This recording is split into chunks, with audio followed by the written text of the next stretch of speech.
So welcome to the financial aid portion. We're going to get started on talking through financial aid and how the process will work for you this upcoming year. Certainly feel free to put your questions in and we'll get those answered. So you have all the information you need as you start through.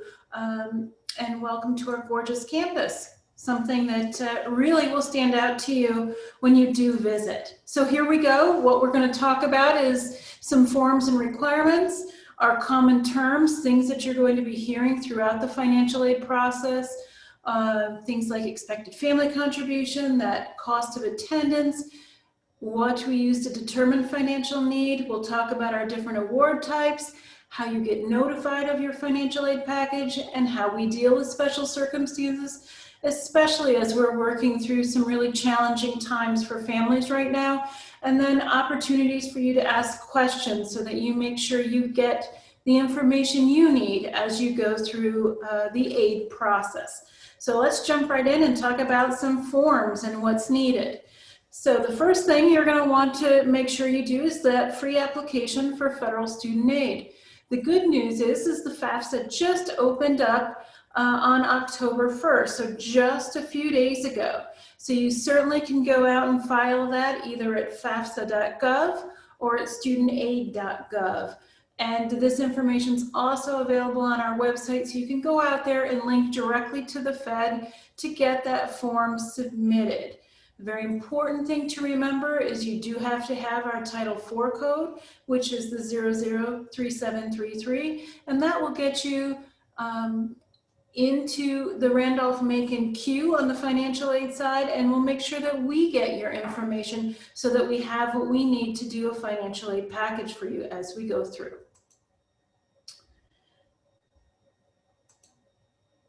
Let's see, hold on just a minute as my slide's trying to catch up. Here we go. So as you're filing the FAFSA, one thing to keep in mind is you need what's called an FSA ID, so a Federal Student Aid ID. Both the parent and the student will need this Federal Student Aid ID to electronically sign the form. You can actually go in at this point right now, well, not right now, but soon, and get that FSA ID so that you're ready to go when you're ready to submit the application. And I have the website here. Remember, each student needs one and at least one parent. You have to use 2 separate emails to generate that FSA ID. And the reason we want you to have that is so that you can sign the application, and it will make sure that we get the application within 72 hours. Otherwise, if you have to send in a signature page later, it just delays the process slightly. But good news is you can get this done ahead of time.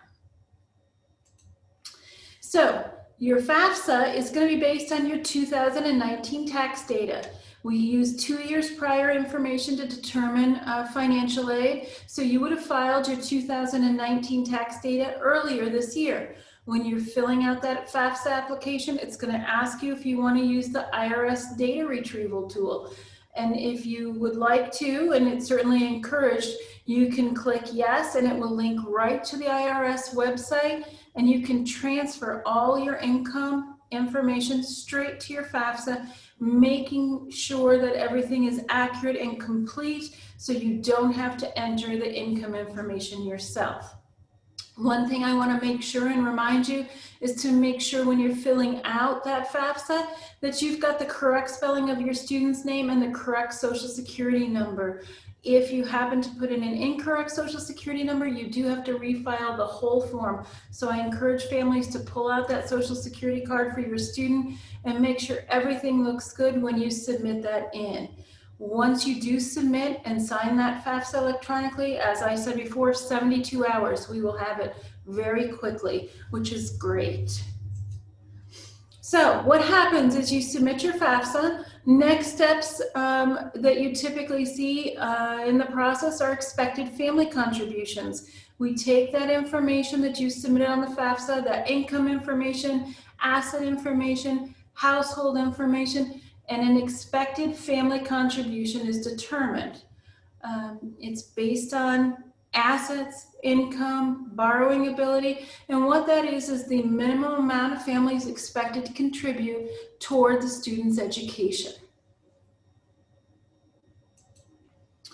So there's two components again of this EFC, or the expected family contribution. There's the parent contribution based on the income of the parent, the assets and the borrowing ability, and then a student contribution that's also based on student income and assets. We combine those two things together to get a total family contribution. We also then look at cost of attendance, and cost of attendance is the estimated amount it will cost the student to go to the college for a full academic year. And this is the number before any financial aid is considered. Cost of attendance, you're going to be looking at tuition, room and board, books, personal expenses, those items. So actual costs, so these are going to be considered billable costs, tuition, room, which is housing, board, the meal plan that each student selects, and then any fees that you may have while your student is here and charged by the institution. The cost of attendance will also include estimated costs. So books, will give you an estimate for what books may cost. Of course, it's going to depend on your student's instruction and what courses they're taking. Personal expenses, we include an estimate for personal expenses. And here we're saying these are the costs that a student can incur while they're enrolled, whether it's pencils or notebooks or pizza on the weekend, that sort of thing. Those are considered personal expenses. And then transportation, getting to and from campus. If your student's looking to commute, that transportation cost, or just bringing the students at semester begin, breaks, and end dates. Those are the transportation costs. So what we do is we provide a whole cost of attendance comprehensive of both actual billable costs and then estimated costs. So you do have a true idea of what a year at Randolph-Macon could cost. So what I've done here is to put together some common terms, cost of attendance, so that you can see what our current cost of attendance is, so that you're aware of this as we go through the process. One thing to keep in mind is, yes, we are a private institution, and you'll look at that number and you may be concerned. Understand that we're fully committed to making this an affordable investment for your family. So tuition right now, for tuition and fees for the current aid year, are the $43,940. Room and board, of course, being the housing and meal plan. And then you have books, personal transportation. These are just the estimated costs that you're not billed for while your student is here.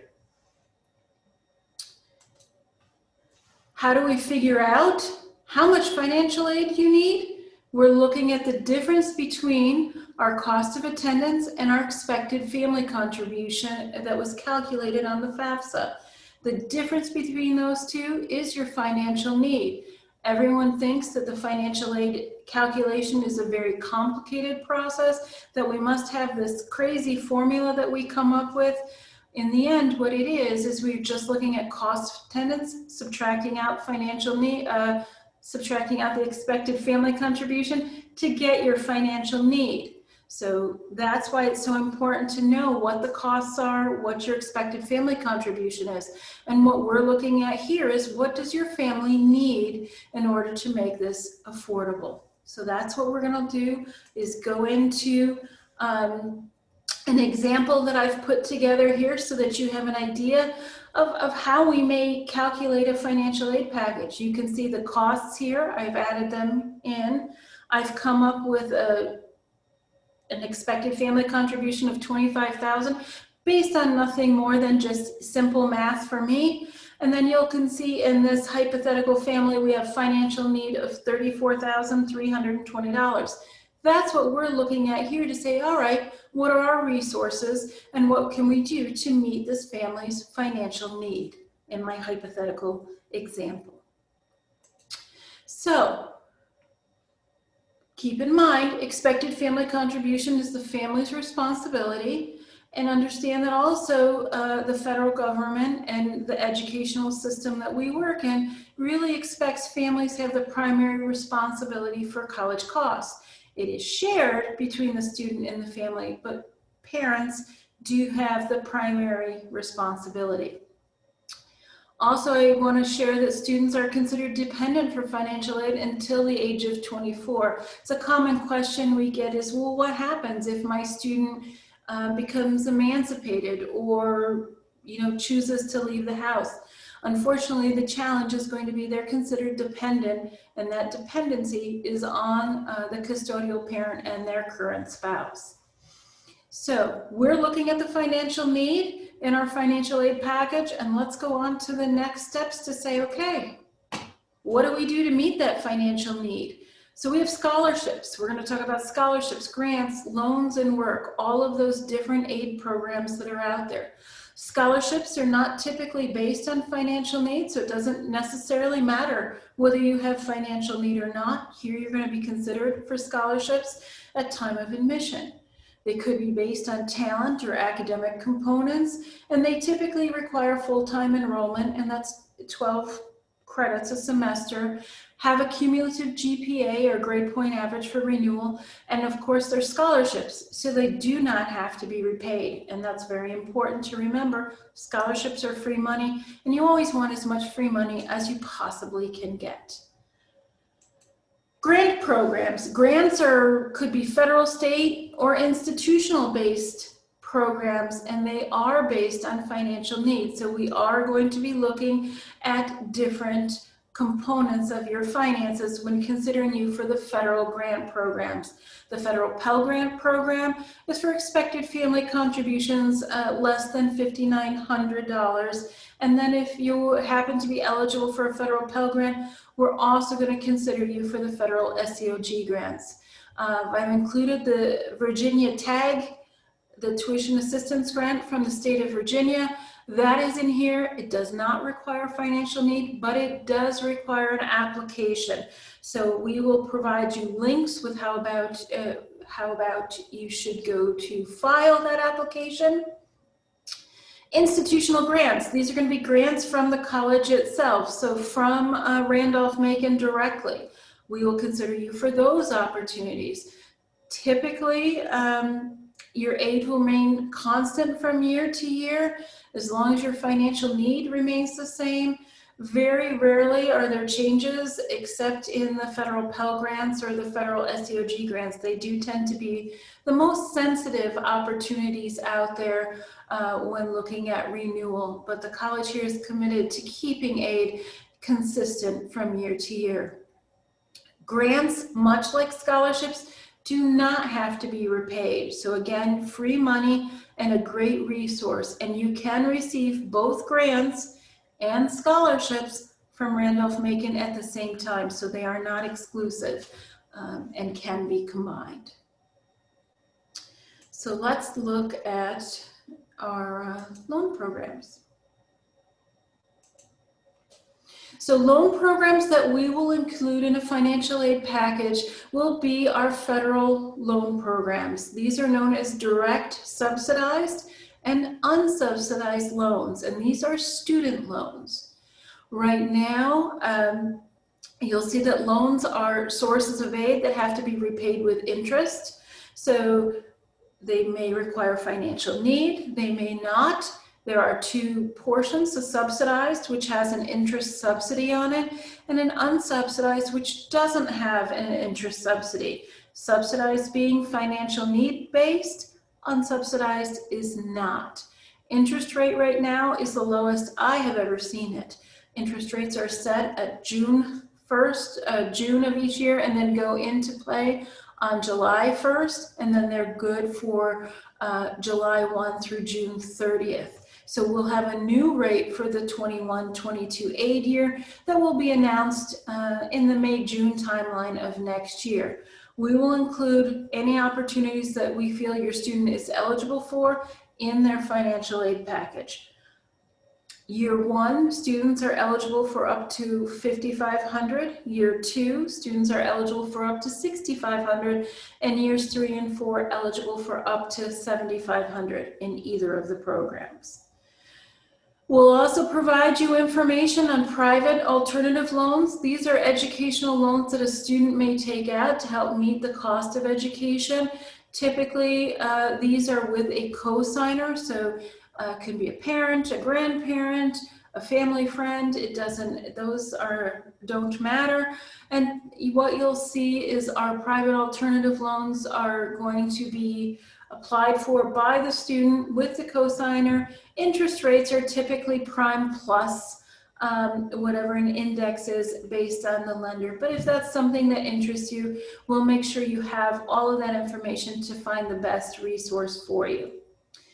The other loan program out there that is popular with families is the Federal Direct Plus Loan Program. And this is a parent loan program, so the parent can borrow to meet the educational costs that a student may have. And the interest rate right now, again, 5.3, lowest I've seen that in years. And this one, much like the subsidized and unsubsidized loan, will be reset next year again in the May-June timeline. But parents can apply for the Direct Plus loan for the difference between the cost of attendance and the financial aid package. There is credit scoring on this. The Fed is looking at a 90-day credit history. So we do find it to be a popular program for our families. And just like the private alternative loans, we will send you information so you have all of these opportunities to consider once you've gotten your financial aid package. So employment, the different types of aid, we've talked about scholarships and grants and loans and employment. This is a popular program for students to work on campus.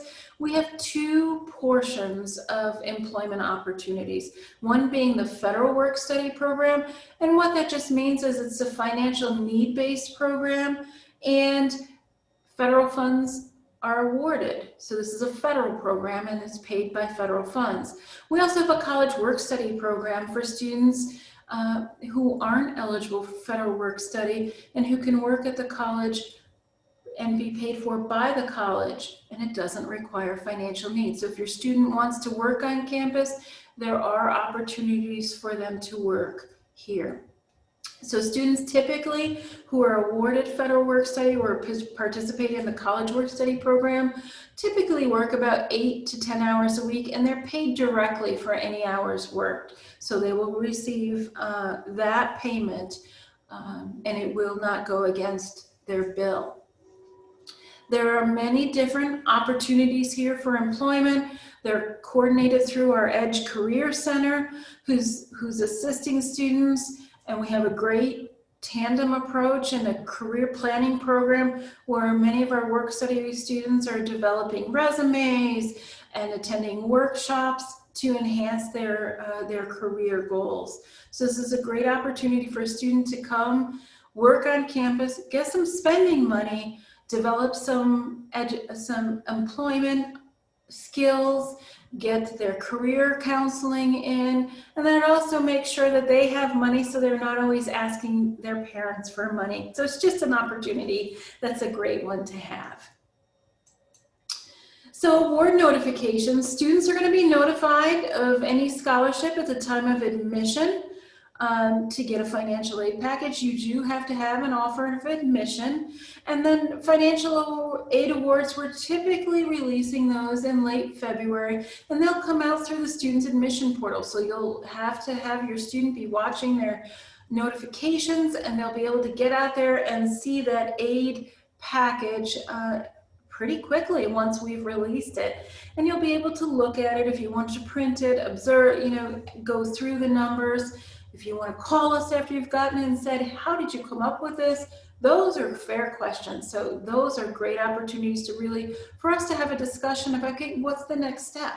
So that's kind of the timeline for award notification. That's why we want to get your FAFSAs in now so that we're ready to go and we can have everything complete for you in February. special circumstances, and these are things that we're seeing families really going through some challenging times right now. I think you've seen, unemployment rates are there. So we're having families that are experiencing situations that are not reflected on their Fafsa. Because the Fafsa uses income from 2 years ago, it may not reflect your current family financial situation. So some things to consider that we consider are, long-term loss of employment. We do have a number of families that have experienced job loss, a business failure with our current circumstances, medical expenses, or change in marital status. However, I do want to caution you, the Fed does require us in a recent marital change to use the parent with higher income. But if you feel that the Fafsa does not reflect your true family situation, these are situations where you're going to want to talk to us so that we make sure you can get us the information we need so that we can look at the appropriate year's information.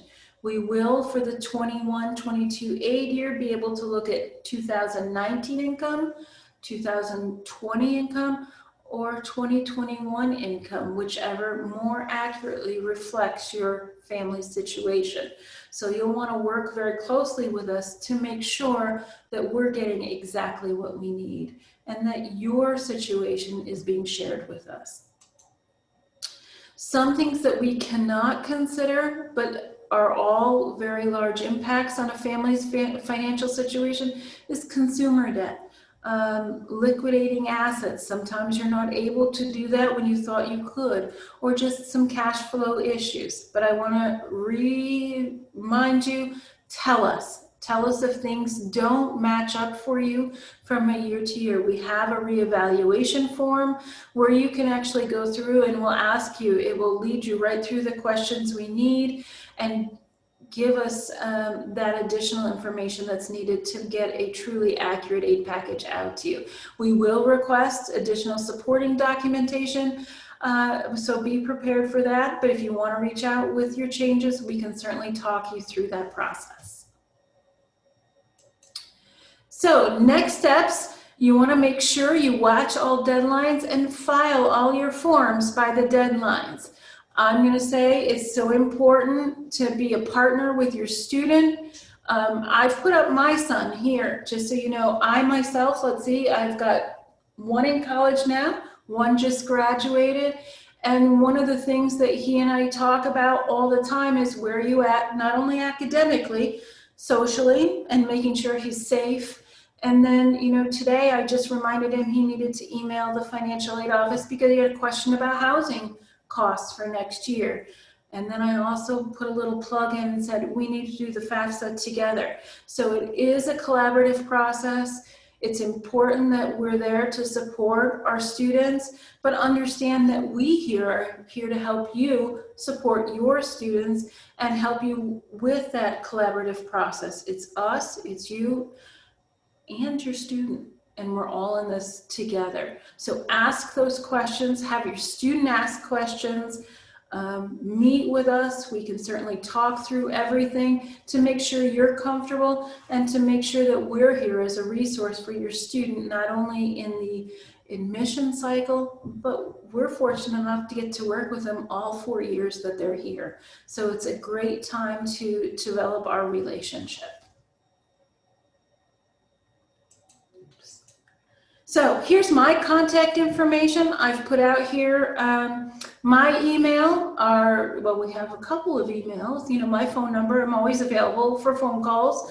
Our staff here is always available to help you navigate the process. Our general financial aid email, and then if you want to submit documents to us, we want to be very careful with the confidential information that's submitted. So if you do have documents you're sending in that have financial information or anything that's sensitive, you're going to want to use our financial aid docs email where we can actually get that information safely and effectively. So there we are with that.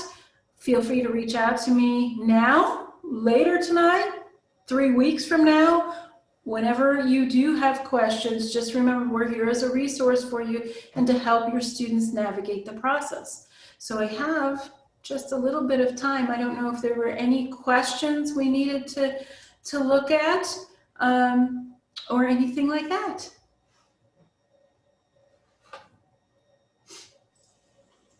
Hi, Julie and everyone. Thank you so much for your presentation. There were two questions that, if you don't mind addressing out loud, that would be wonderful. One of those being, will students receive something back once they submit the FAFSA that lets them know what their EFC is?